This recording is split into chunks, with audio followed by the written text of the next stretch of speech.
Hey guys, so I wanted to do a video on the mod pack that I use. So here it is. It's called Aslain's mod pack, and if you just type in Aslain mod pack into Google, will be the first one. And here you can see that it's the download for World of Tanks 1.9.1.2, and this is the 10th iteration of it. And so you can just hit the direct link, which is what I usually do of any of these. And then, so once you hit it, it'll be downloading here, and we can open it. Hit run anyway. And then, so it'll ask you if you want to make changes. You say yes.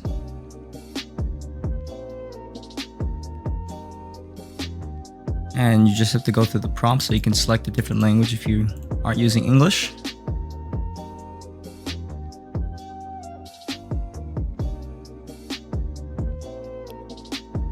This takes a little bit here, and then it'll initialize, and then run through preparing the installer. And then this is a very important thing, is to click the show preview window. Then you can hit next. And then here's some instructions. Hit next. And then here's a description of what changed with each iteration. And then here you have to select where your World of Tanks game is. So mine is installed on my D drive, and then in the games folder, and then it's World of Tanks NA. So you have to make sure you might be, it might default to a C drive of wherever your game is stored. And then so here is the options that you have. And I just, you can do the stable or the developmental. I think either is pretty good.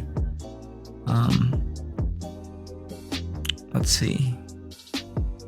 Here I don't select any of these over target markers, since I think it oftentimes distracts you, or distracts me, because what happens if you select one of these, like there'll be different icons where you can show the skill level of the team or of the player with these little dots. But what I often see happens when I have this selected is that on the enemy team it will also show this, so it's very hard to differentiate who the enemies are versus the allies. So I don't have that selected. And the next thing I choose is the panels by Aslain. And this essentially is where when you press your tab key, you can see the team list. So this can show you some useful information, right? So it can show you how many games that the player has played, their average WN8 on their entire account, as well as their win rate on their entire account. So that's why I've selected the stats tab from XVM team. You can do different stats like these, but I like this view. It's as vanilla as possible. You can see the tank names, which is pretty important. And then I removed all of these other things. I would say actually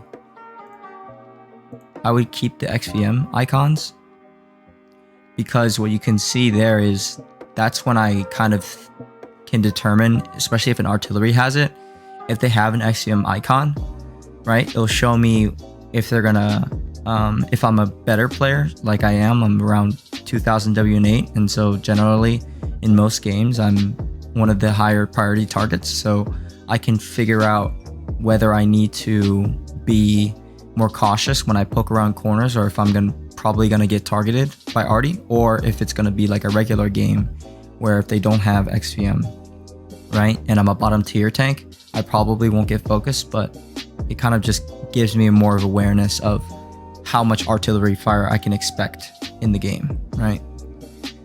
The next is the players panel. So this delineates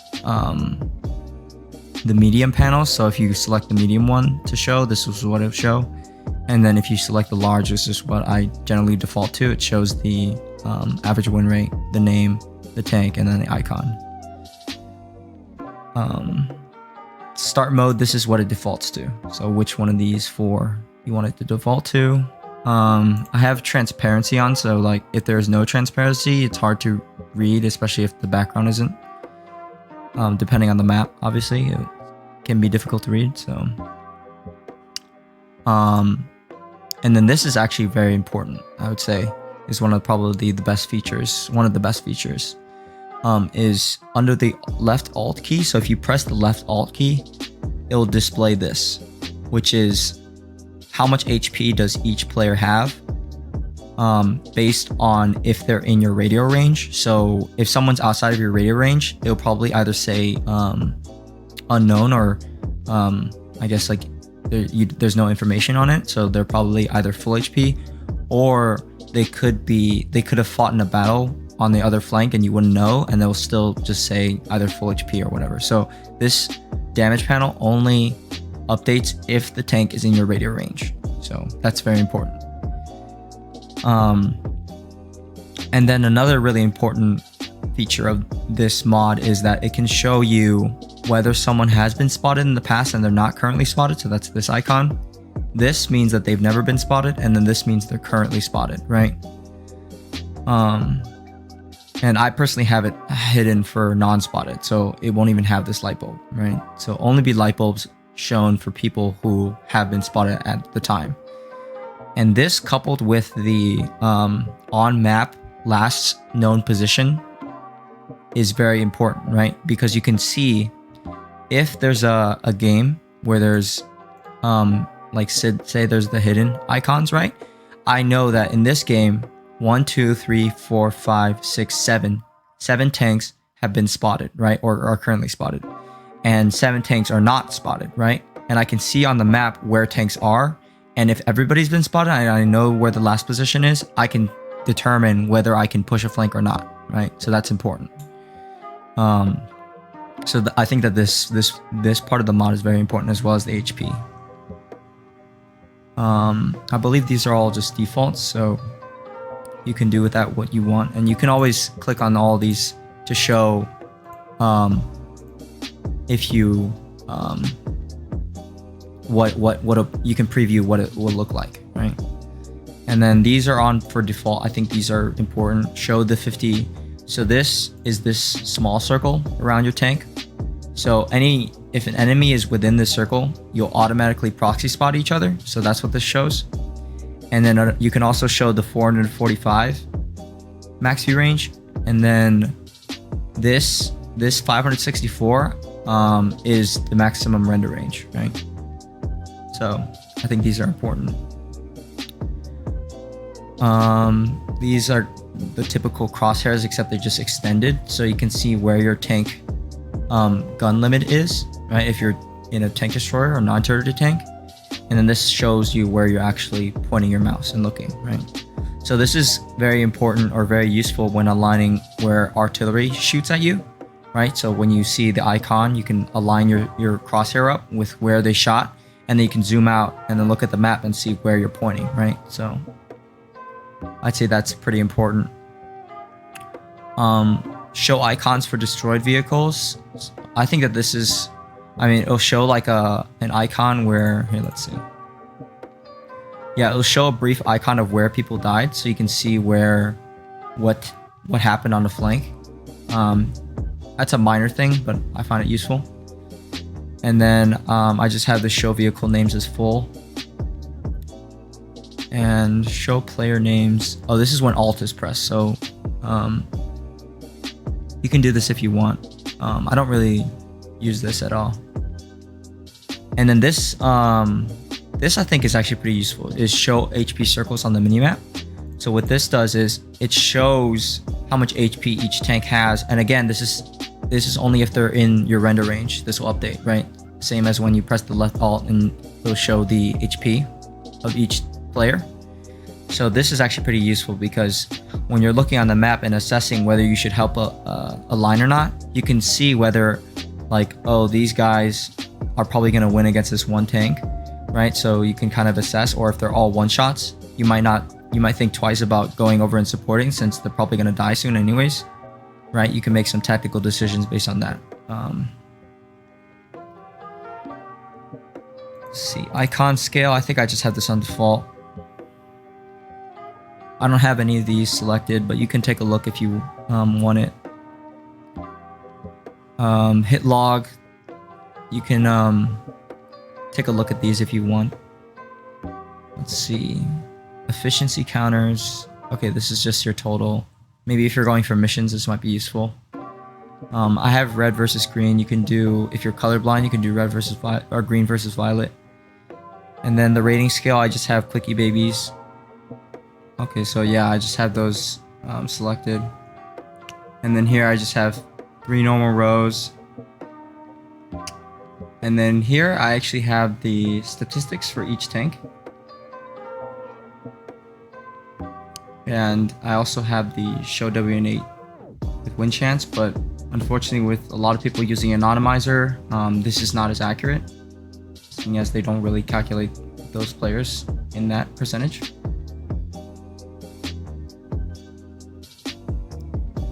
And then I have the aim info only for artillery.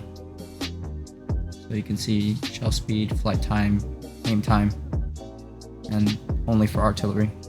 I think it distracts when you have it for your other tanks. And this is actually pretty important. You can show the repair time for certain modules that you have damaged. So I think that's pretty important, especially if you get tracked. And I don't have any of these selected, but you can tweak around there and see if you like anything there. And here's actually something that I find pretty important is the zoom out in arcade mode. So you can zoom out to 300 meters, which is what I have. So if you're fighting in the city or around a corner, you can zoom out and you can see the orientation of the enemy and see if their turret is turned towards you, or just if they're looking at your ally or anything, just you can relay that information to your team. So I'd say that's pretty important to be able to zoom out very far.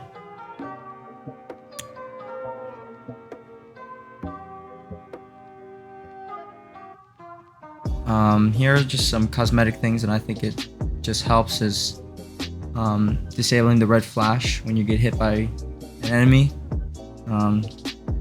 It can help you in your carry situations and just not adding any distractions. And then scope shadow remover, pretty nice. And then this armor penetration indicator actually is pretty useful too. It will show you so this 75 is the penetration of your gun, and then the 49 is the actual thickness effective armor of the area that your reticle is aimed in at. And so that can give you a better idea of if you can penetrate the enemy, and whether that spot is actually a weak point or not. And here's just some more cosmetic stuff, aiming stuff, which I don't really have. I think it distracts. And then here is just the WN8 panel that I have on the top right. It shows me my statistics in the middle of the game as well as the credits, so could be useful. I don't know, it's kind of cool to see if you're having a high WN8 game. And then here I have the mark of excellence indicator, which shows you what percentage of the mark of excellence you're at. So if you're trying to 3-mark a tank, this will help you, and it will automatically update within the battle every time you shoot. So it's pretty.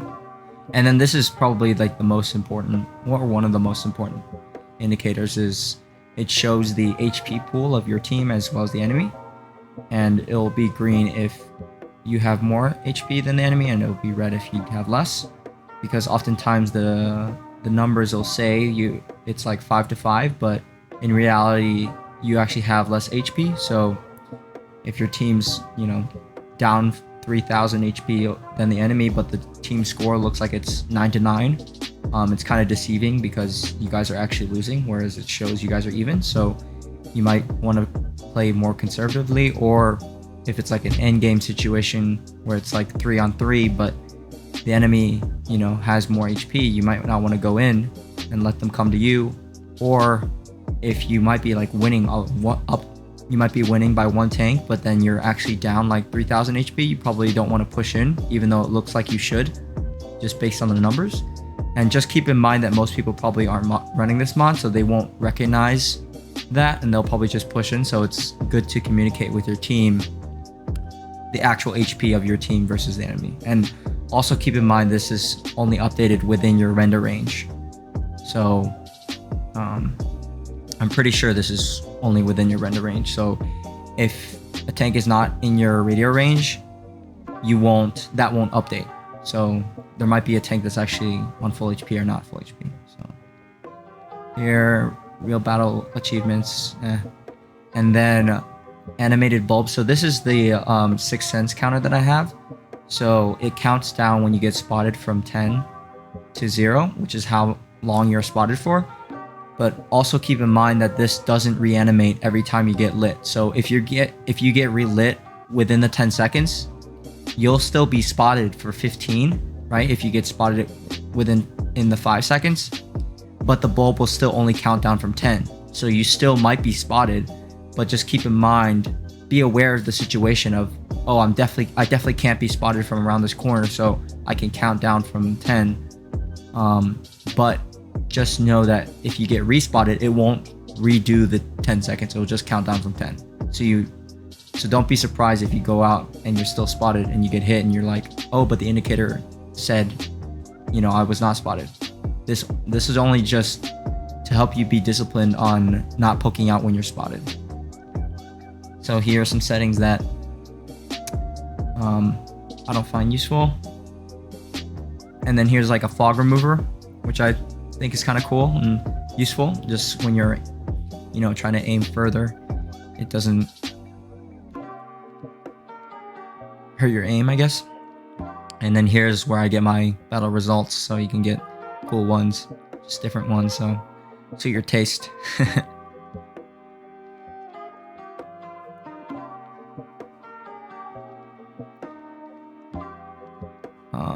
Just some more random settings.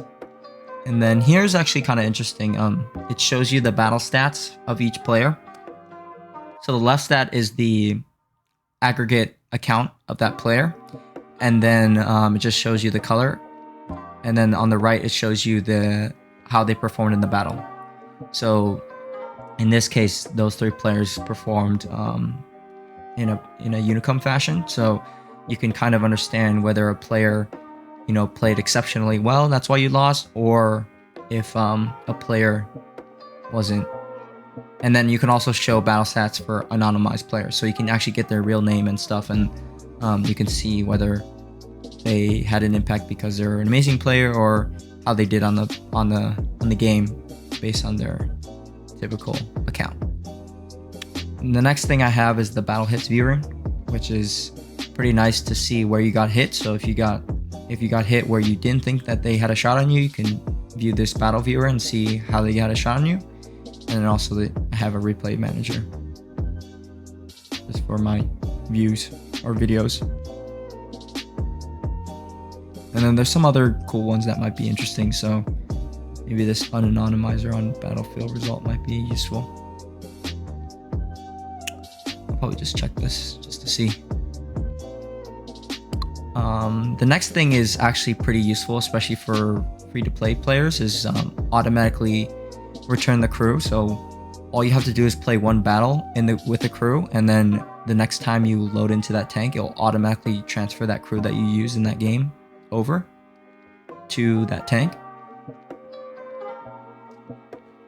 This is especially nice if you have a premium tank and you're trying to train your crew for your regular tank. You won't have to manually shift your crew. And then this auto equip equipment mod is actually really important, I'd say, especially for free-to-play players. It will mean that you only need to purchase one of the following: binos, camo net, or toolbox. So when you play one battle with this equipment setup, the next time you load into that tank, it'll automatically equip those items to the tank, right? So you won't have to demount them and move them to different tanks. I wouldn't recommend, I don't think this works for tanks that require gold removal, just the free ones. So just beware of that. And there's also a way to lock the amount of gold on your account as well to prevent that from happening. But This is incredibly useful for free-to-play players where you only have enough credits to buy one of each, so you only need to buy one set of all 3 equipment, and you can have it on all your tanks automatically, and you won't have to move them between tanks. So I'd say this is a very useful mod. And this is just more either cosmetic stuff or audio stuff that you can change and to your liking. Yeah, just some skins, equipment and whatnot. Just some fun stuff if you want to take a look on your spare time and add those to your game. And then I just have the default settings. So yeah, those are all the settings. So yeah, this is just the basic settings that I like to use, and I'm gonna hit next here. And then you can just hit next again. Just make sure you read this if you have a Mac or whatnot. And then you can hit next, just gives you a summary. And then it'll extract the files for you. So you can just wait.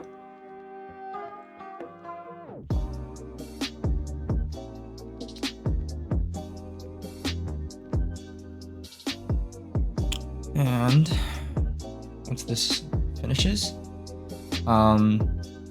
definitely donate to Aslain, seeing as he's put a lot of time and effort into making this mod. And then I'll open up World of Tanks to take a look and show you what it looks like in the battle, or in the hangar, so I can show you. And then you can also take a look at my past replays or showcases where the mod is installed just like I showed you. So alright, so we're in the garage now, and you can see this is where we can have the general stats, and you can also see the stats of each tank here. So you can also go into the service record and you can see the stats on your vehicles. So it'll show you your win rate and then some damage statistics based on WN8 stats. Now let me show you how do you update your XVM system or XVM services. So we're gonna have to go into Google, and then I just type in XVM mod. All you have to do is go into settings, and then you have to hit activate. Mine says activate again because I've already activated it, and then update stats. And you have to do this. You have to update this every 2 weeks, so 14 days. And then you'll have the services. And then you can also kind of customize and change your flag. I have mine set to Great Britain, but maybe we can find United States or something fun. Let's see. We could just do something fun here, actually. South Africa, how about that? Yeah, let's try that. And yeah, there you go. You have your stats. So yeah, here's just some information on XVM and other things, but thank you guys for watching. And let me know what you guys think of this mod, as well as if you try it out, if there are any other settings that you find useful to use that maybe I didn't cover in this video. Yeah, I know that there's the T43 light tank, I think, that they're selling, so I might try to buy that and give you guys some gameplay with that. But that's all. Or I'm out.